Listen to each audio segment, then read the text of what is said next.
which milk would you buy? This nice red one, or rather the blue one? This is not a trick question like the one regarding the pills in the movie, The Matrix. Well, actually, it is a tricky question. What do you consider in the shop? Most probably, you compare the prices per unit, maybe calories contained and the percentage of fat. Information, which is easily accessible right at the time of shopping. But what about other factors? What about their packaging type? And what about the greenhouse gas emissions along their supply chain, starting from the farms, through the factories, till the milk arrives on the shelves of the shops? And what about the gender diversity within the workforce of these companies? This information is not easily accessible right at the time of shopping. Yet, our generation is seeking it. I clearly remember the day just before my microeconomics exam at university. I guess you also remember those days before the exams. I remember that day, and when I first this issue for the first time. I stood in the grocery store in front of the shelves. I looked at the products and looked at the prices.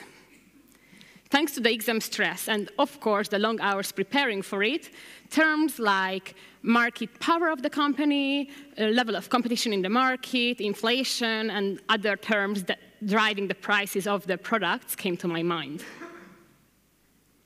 But it was the first time I started to think, these prices are not the real ones. These prices do not cover the cost of plastic packaging ending up in the oceans and damaging the marine ecosystem.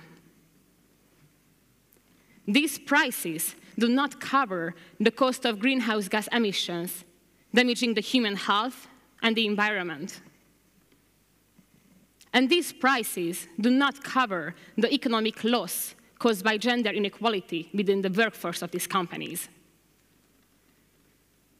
I stood in the grocery store, and it hit me.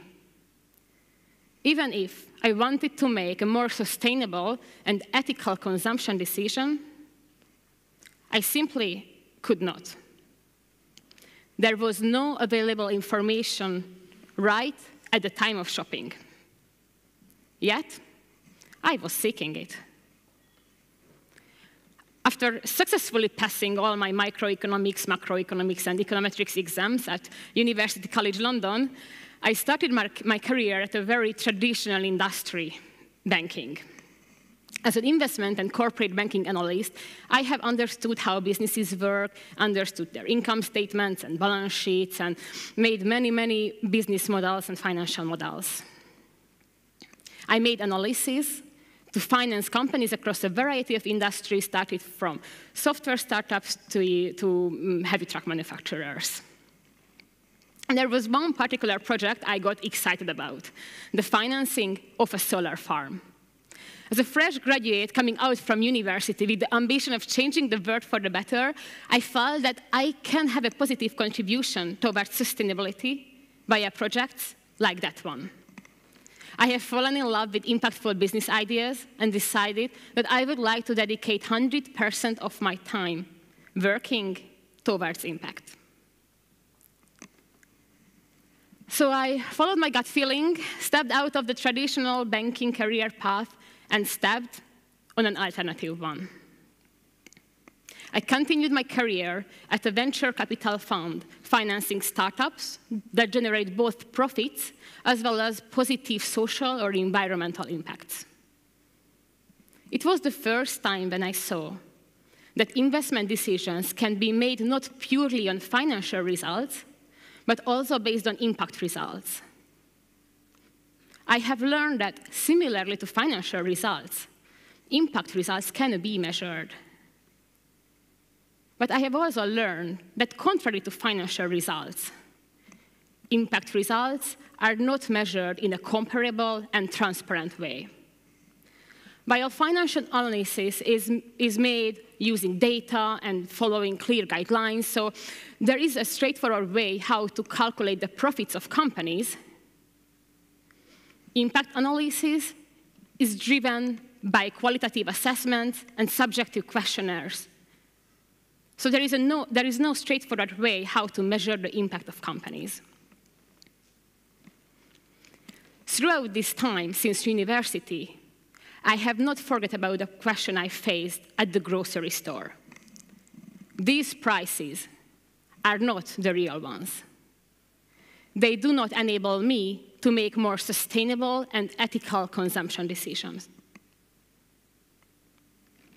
Throughout this time that I have spent in the finance industry, I have also learned these financial models are not the real ones.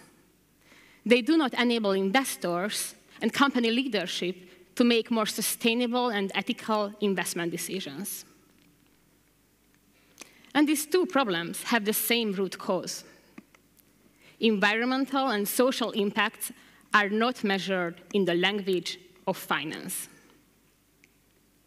And these two problems have an impact on all of us, because apart from the daily decisions that we make, we also have long-term financial decisions.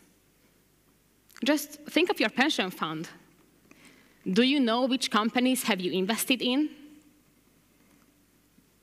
What if you were a doctor curing lung cancer patients, and it turns out that you have been investing in tobacco companies in the last 10 years?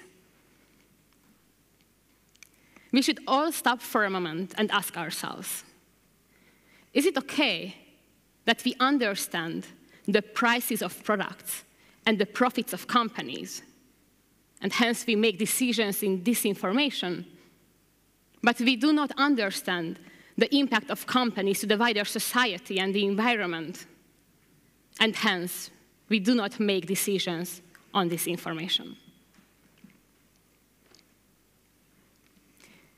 In the startup world, they tend to say that the best business idea comes from the problem you face yourself.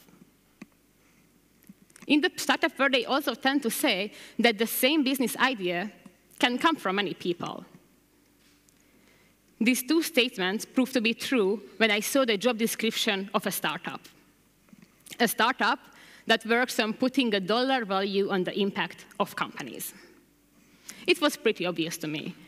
I got an opportunity from life to join a mission that works on putting and making impact measurement more transparent and measurable. Finally, I felt that I can't find answers to the questions I have been facing for so long. So you might ask now, what do you do exactly?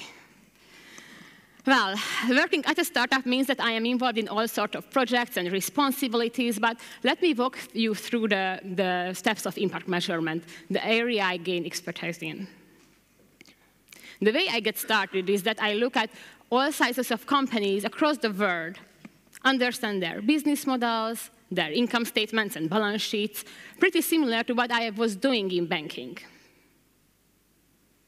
But more importantly, I also understand their positive or negative impact on the world. And how do I do it? Well, I need to understand their operations, their supply chain, how well they treat their employees, what kind of products they put on the market, and what happens to the products at the end of their useful life. And understanding is not enough. I also need to base it on data. So I collect data on how much plastic packaging they emit to the world, how much greenhouse gas emissions they have, and what level of salaries they pay to their employees. After all this, I also need to focus on the costs of these impacts. The costs, that is the damage or the benefit that these companies have on the world through their impacts. And putting all these moving parts together, I'm also building models to measure the impact of companies in dollar value. Why in dollar value? Because the dimension of sustainability can be very easily integrated into financial models this way. Luckily, more and more companies realize that their long-term success depends on how quickly and well they tackle humanity's largest challenges. Luckily, more and more of us, conscious consumers, are pushing and pulling companies to produce more ethical and sustainable products. And luckily, more and more regulation is coming in the space that are pulling and pushing companies to be more transparent and comparable in their impact on the world.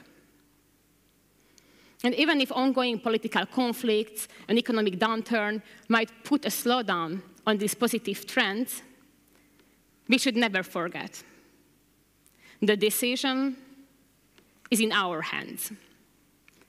By the daily decisions we make, by the long-term financial decisions we make, or by choosing which companies we work for.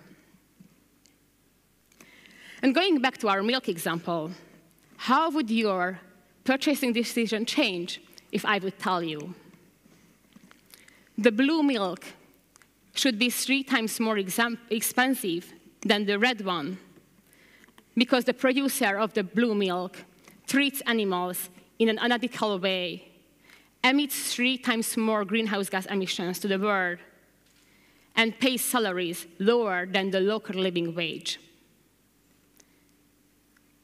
The answer is obvious. The decision is in our hands. Thank you.